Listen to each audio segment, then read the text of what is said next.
Yes. Obviously, we just saw you in January, and since then, you've done a lot of media since then ahead of this fight. So I guess just how's life been and how's camp been since that win over Umar back in January? Life's been very good. Like always, I'm just grateful for everything. Yeah, after Umar fight, lots of things changed, and I think I get so much respect. I always get respect before, but like after this fight, like it's just been more positive, more cool, and everybody recognized my hard work, and I'm just grateful for UFC and grateful for MMA fans because of UFC and because of MMA fans, I have a best job in the world. I love my job. You kind of touched upon it, but what has been the fan reception and the media reception since you did defeat Umar? Are they actually putting respect on your name now? Yes, I guess yeah, people wanted to see this fight, and now once they see, now they move on quick, and since that, it's just been very positive, like every time UFC offer me Umar, I say yes, and it was no problem to fight Umar, just under the contract, with MMA fans and some, like, what's they called, some drama people and stuff, it's like, I always, I don't like how they ask me, and I don't like how Umar was acting, but of course, at UFC, I say yes to. I was ready for fight, and yeah. Since that, there is no drama and everything is good. Do you like this build up to Sean now? Because it's been pretty respectful between you two. He even was in here and said he called you the best bantamweight ever. If anyone can fight 4 times in 1 year, it's you. So it's been very respectful between you and Sean, this build up. Yeah, of course. Listen, most important is just show up, fight day, and then fight, and that's we don't have to have a drama if it's not organic, if it's not real, and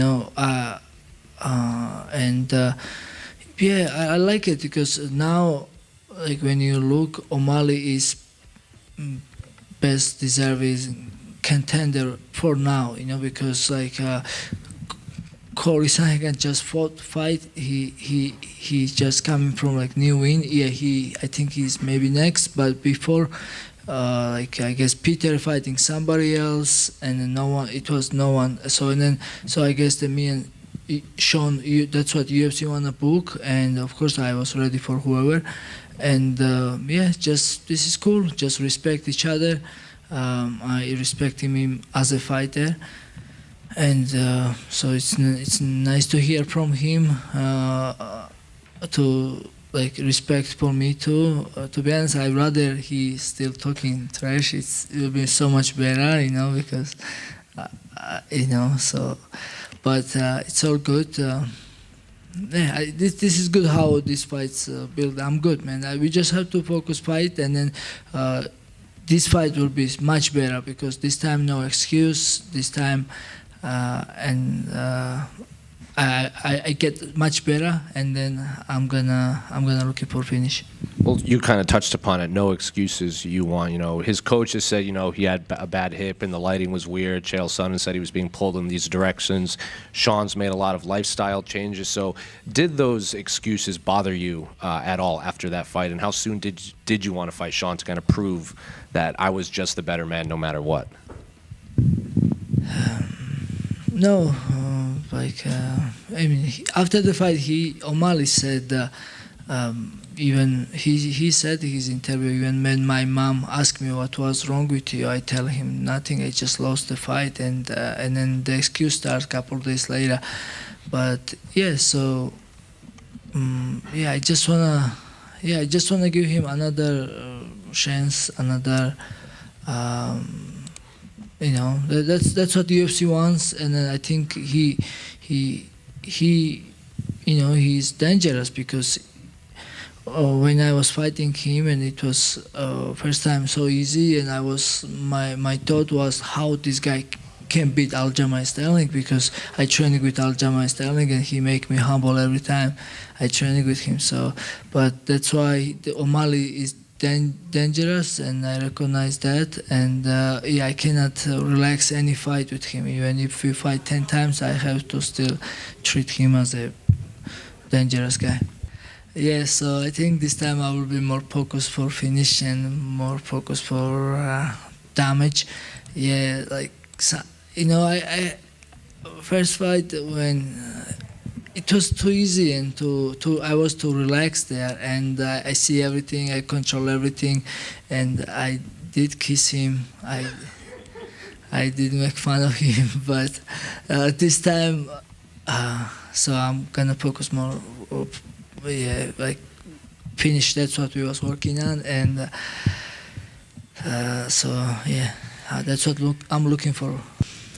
Merab, right here.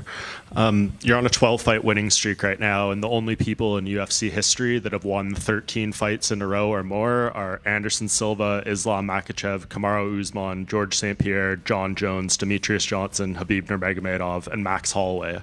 What would it mean to you to be in that very elite group? Wow, this is big, and yeah, this is another motivation for me. But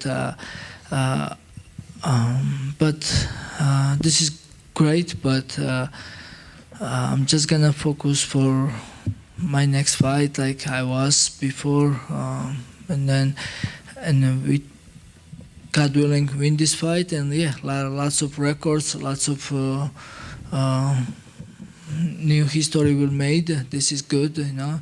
I mean, it means a lot, you know. Just to mention my names with these guys, I'm grateful.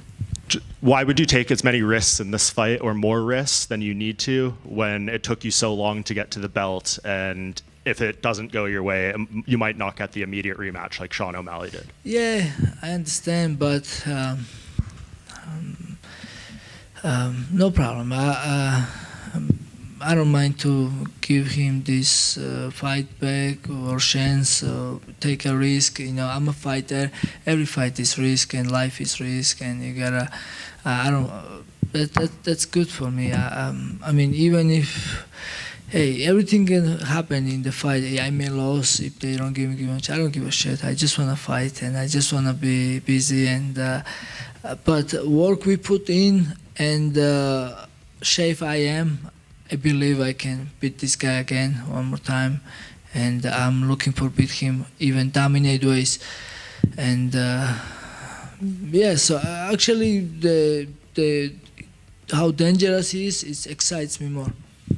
And last one, Merab, most people in social media said that the less risky thing that you do is fighting, because you always do a lot of risky things in your personal life. How do you respond to that? Yeah, I agree with this. In every fight, I never get hurt. I hurt myself when it was my second fight when I was fighting Ricky Simon, and I take him down, and I landed in my head and you know, knocked myself out.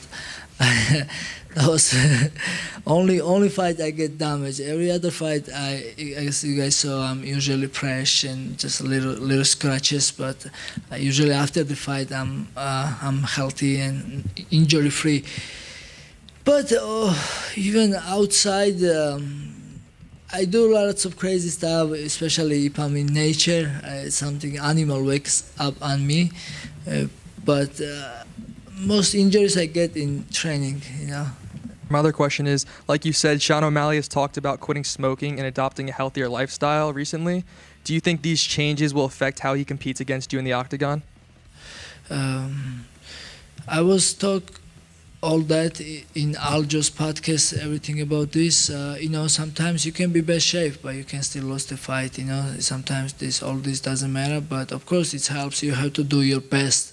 Always in your training camp, and most important is he's very humble now, and I think these things will help him. You know, it looks so humble for me, you know, because first fight when we have a face-off or every time we met, he was always just disrespect me. He looked me on top, like he was thinking he was better than me, and I'm sure all these changes will help him.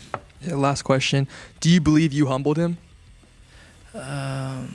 He seems more humble than he was before my fight.